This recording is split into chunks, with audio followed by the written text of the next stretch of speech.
حضرت حبیب اجمی رحمتullah علیہ کا ایک مرید اپنے بڑا وہ بیچارہ مالدار تھا لیکن بے اولاد تھا، مکان خریدنا چاہتا تھا، پیسے اس کے پاس تھے، حج پہ جانے لگا تو پیسے پیر صاحب کو دے گیا۔ حبیب اجمی رحمتullah علیہ کا مرید جاتی دفعہ پیسے دے گیا، کہنے لگا حضرت میں جا رہا ہوں حج پہ، تو بچے بھی کوئی نہیں، بیوی بھی انتقال کر گئی ہے، اور یہ میرے پیسے ہیں، میرے لیے کوئی مکان خرید دیجیے گا، میں انشاءاللہ واپس آ جاؤں گا، اور ذرا اچھا سا خریدیے گا۔ میں کسی یار کے ذمہ بھی لگا سکتا تھا، اللہ کے بندے کے ذمہ اس لیے لگایا کہ بہترین خرید کے دے۔ تو حضرت حبیب اجمی کہتے ہیں وہ تو چلا گیا، تو میں سوچ میں پڑ گیا کہ اس نے کہا بہترین، تو اب کون سا بہترین خریدوں؟ بالآخر حضرت نے اس طرح کیا کہ پیسے یتیموں مسکینوں میں بانٹ دیے۔ شخص آ گیا حج کر کے واپس، کہنے لگا حضور میرا مکان۔ آپ فرمانے لگے پتر میں نے تیرے لیے جنت کا مکان خرید دیا ہے۔ اسے پتہ تھا کہ جس شخص سے میں بات کر رہا ہوں بڑا آدمی، کہنے لگا حضور مجھے منظور ہے، آپ مہربانی کریں ایک چیٹ لکھ دیں مجھے، اتنا تو میرا حق بنتا ہے نا، ایک رکا لکھ دیں کہ آپ نے میرے لیے جنت کا مکان۔ حضرت نے ایک رکا لکھ دیا کہ میں نے اس کے لیے جنت کا مکان خرید لیا ہے۔ کچھ ہی دن گزرے، تازہ حج کر کے آیا تھا، آواز قدرت آئی اور روح پرواز کر گئی۔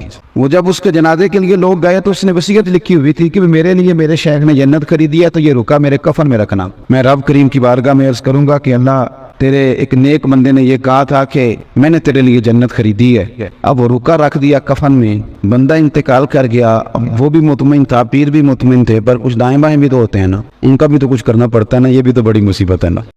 تو یہ کچھ لوگ نا دور بیٹھ کے بیچارے ہاتھ بھی ملتے رہتے ایسے مفت میں، وہ دیکھو جی فلانا کدھر چلا گیا، فلانا کہاں پہنچ گیا، اور چھوڑ دوں، رب کی رحمت پہ اعتراض نہیں کرتے نہ۔ اللہ نے کسی کو منشی رکھا ہوا ہے کہ کسی کو پوچھ کے اللہ رحمت دے گا، وہ جب دیتا ہے تو پھر بے حساب و کتاب ہی عطا کرتا ہے۔ اب وہ مرید نے رکا لے لیا، پیر صاحب نے دے دیا، وہ چلا گیا دنیا سے۔ کچھ لوگوں کو بڑی پریشانی تھی، جب چھوٹی موٹی چیم گوئیاں ہونے لگی تو حضرت حبیب اجمی نے سر سجدے میں رکھ دیا، کہنے لگے مالک تو دلوں کے حال بھی جانتا ہے اور پردہ پوشی بھی جانتا ہے، مہربانی کر پردہ پوشی عطا فرما۔ تو لوگ کہتے ہیں کہ جب صبح اس کے کچھ عزیز اس کی قبر پہ گئے تو قبر پہ رکا پڑا تھا، لوگوں کو جا کے خبر کر دو کہ اللہ کے بندے نے وعدہ کر لیا تھا تو اللہ نے جنت عطا کر دی۔ تو آخرت کے لیے تیاری فرمائیں، اپنی روزمرہ کے معاملات میں دو چیزوں کو ضرور شامل کریں۔ ایک تو فرض نماز تو پڑھنی ہے نا، کم از کم 2 نفل رات کو سونے سے قبل، اور پھر دعا اپنے لیے، اہل و عیال کے لیے، سرکار کی امت کے لیے، اس کا ضرور معمول بنائیں،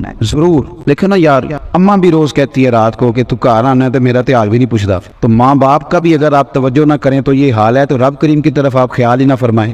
حالانکہ اس کو ضرورت نہیں ہے ہماری عبادتوں کی، لیکن یہ تو ہمارے لیے ہے۔ ایک تو 2 نفلوں کا ضرور مزاج بنائیں، اور دوسرا بڑی بھی جلدی ہونا کام کے جانے کی، اور بڑا تھوڑا وقت ہو، اور آپ 1-2 رکوع پڑھ نہ سکیں تو قرآن کھول کے صرف زیارت ہی کر لیا کریں، اس لیے کہ قرآن کو دیکھنا بھی عبادت ہے۔ تو ان 2 چیزوں پر ضرور توجہ کریں، اپنی آخرت کا مزاج بنائیں۔ دعا کرتا ہوں جو میں نے کہا میرا اللہ قبول فرمائے، گفتگو میں کہیں بھول گئے تو اللہ ہم سے درگزر فرمائے۔ آخر دعوانا ان الحمدللہ رب العالمین۔